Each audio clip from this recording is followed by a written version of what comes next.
you'd better do it. Because if you don't, you have taken an oath also. To all which I do most solemnly and sincerely promise and swear with a firm and steadfast resolution to keep and perform the same without any equivocation, mental reservation, or self-evasion of mind in me whatever, binding myself under no less penalty than have my skull smote off and my brains exposed to the scorching rays of the meridian sun, should I knowingly or willfully violate or transgress any part of this my solemn oath or obligation of a Royal Archmason. So help me God, what God is not our God, and keep me steadfast in the due performance of the same. You know, it's mind-boggling to me that these guys can come up to anybody and say, I am a Christian.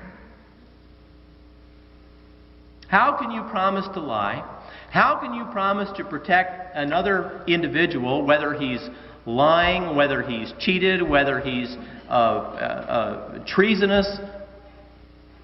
How can you make these promises and call yourself a man of God? It's an absolute impossibility.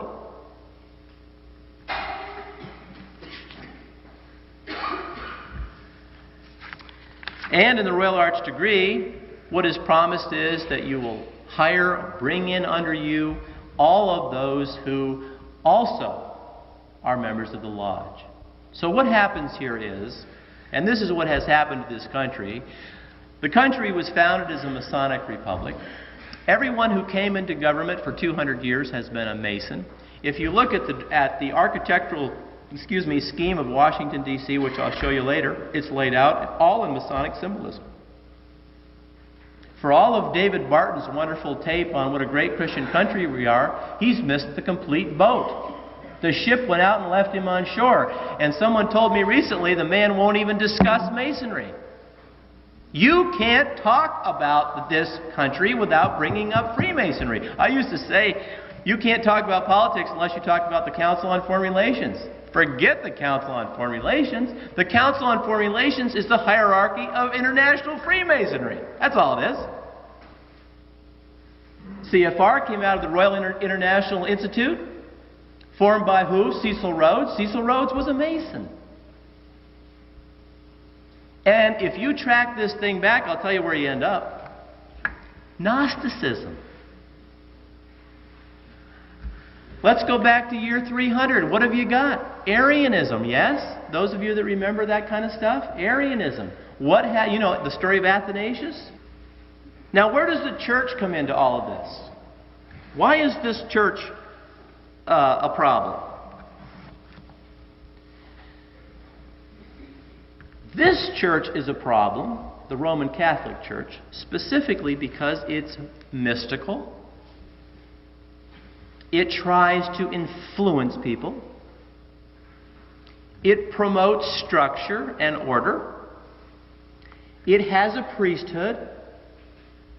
It promotes the Bible.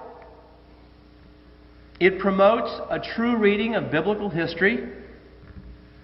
It offers sacraments and rites of initiation which conflict totally and completely with those of Freemasonry.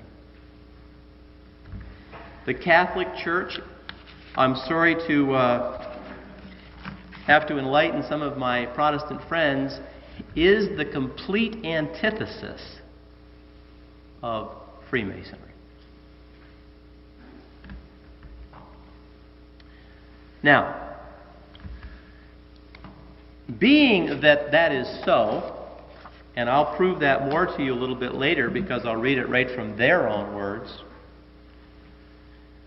can you understand that there might be a need to infiltrate this church? Because we have in their own writings that they hate the fact that there are hundreds, thousands of priests, bishops, nuns, cardinals, and lay people who at a moment's notice are willing to lay down their lives for the Pope and for the Lord. So what are you going to do with millions of people? Today you've got approximately 700 million Catholics running around on the loose.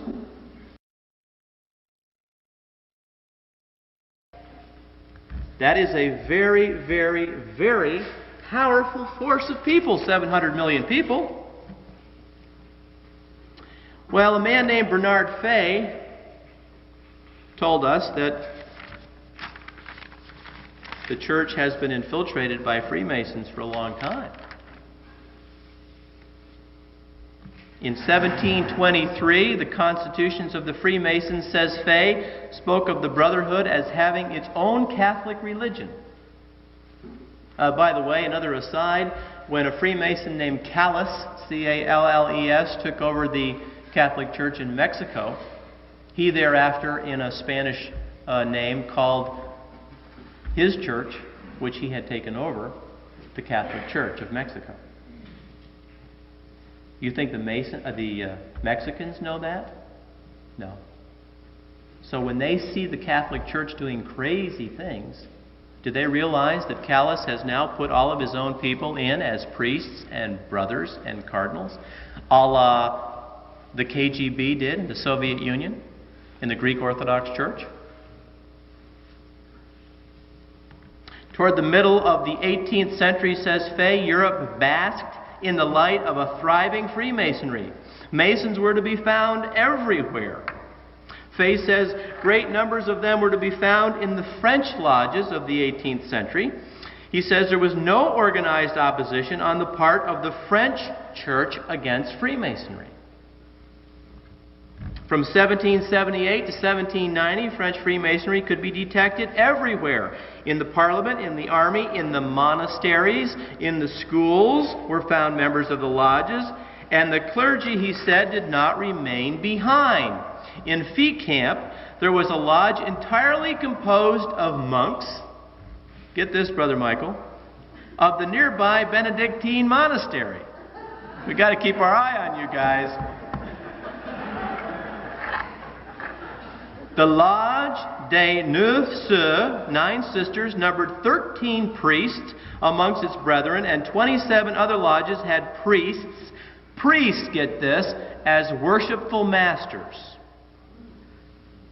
However, the leadership and high functions generally remained in the hands of the high nobility. By that time, the nobles of Europe had become Masons themselves. So, nothing new regarding that. Now, do we have current evidence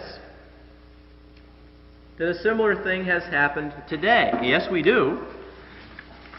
I have a list here of a number of archbishops, cardinals, and monsignors, prelates, priests, who are, this list goes back to 57, 60s, 70s, and I have another list here of Masons in the Catholic Church.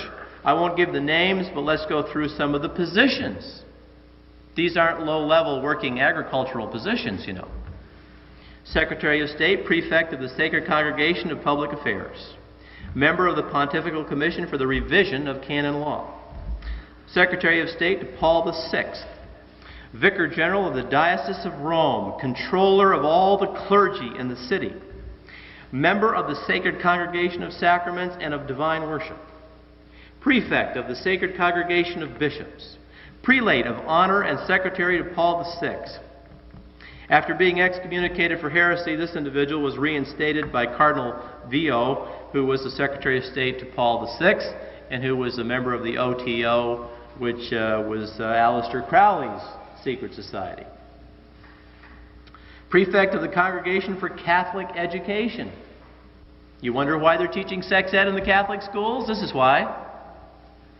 Consultant in the Sacred Congregation of the Propagation of the Faith and in the Sacred Congregation of the Holy Rites. Archbishop of Florence. Consultor of the Pontifical Commission for the Revision of Canon Law. Member of the Pontifical Commission for Russia. You wonder why the third secret hasn't been given? The individual who controls candidates who are likely to be raised to the dignity of cardinal. The head of Catholic schools. Assistant to the Vatican Pontifical Commission for Biblical Studies.